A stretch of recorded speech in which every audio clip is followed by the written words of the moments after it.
So if you were approached by one of the oldest motorcycle marques with an impressive pedigree and heritage, and they commissioned you to build one of their already really nice bikes into something different and your take on it, what would you do?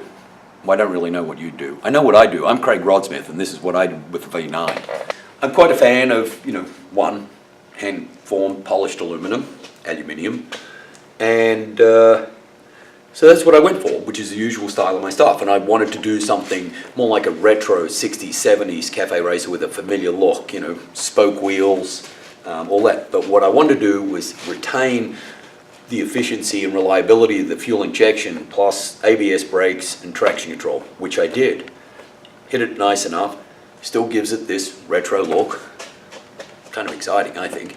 And instead of just the luster of the polished aluminum, which I stripped the motor down. Nothing wrong with the black motor, but geez, there's kind of a really pretty engine underneath that black. Why not highlight it, bring it out? That's what I decided to do. But of course, it's Italian. Rosso Corsa. I hope I said that right. I don't mean to offend anyone. But the red, it's got to be red. It's Italian. It's, even the wheels are Italian. I had to keep it Italian. I mean, the Italians have this idea of form and function that just nobody else can do. I really like. But you're probably wondering why a boy from Melbourne, Australia has this affinity for things Italian. Look up Ken Kavanagh, another guy from Melbourne. Google it, you'll know what I mean.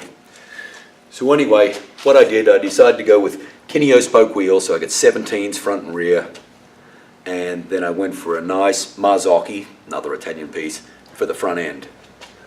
Give it this nice, compact, tough-looking, no bullshit, sort of sport bike. But I did want to retain some of the original V9 design elements, like the flat parts on the tank here, somewhat emulate the side covers.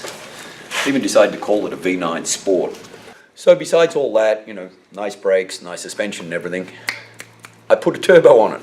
One thing I wanted to do when I decided to turbocharge it was, make a nice tucked up, plenty of ground clearance, make this stainless exhaust system, and then tuck the turbo away nicely under here, running straight into the plenum, up to the throttle body. It was like it was meant to be there. Just give it that little push. I think, with the torque of this, now we're up to about 70 horsepower, with a 6-speed trans, should handle like a dream. So besides the obvious modifications, the things I changed, and as I said, I retained some of the design ideas and everything from the original V9, but there's some past. Like I retained the headlight and the speedometer set in the middle to keep with that classic retro. I don't like the phrase retro, but I think it's the best word to use at the moment, just to keep with that whole theme of it. One thing that I'm really proud of, and there's something about with a retro bike, is fender struts. I know it's a tiny thing, but it just makes it look right, for the era. With inverted forks, it gets a little difficult. I think I pulled this off okay. So anyway, this is my V9.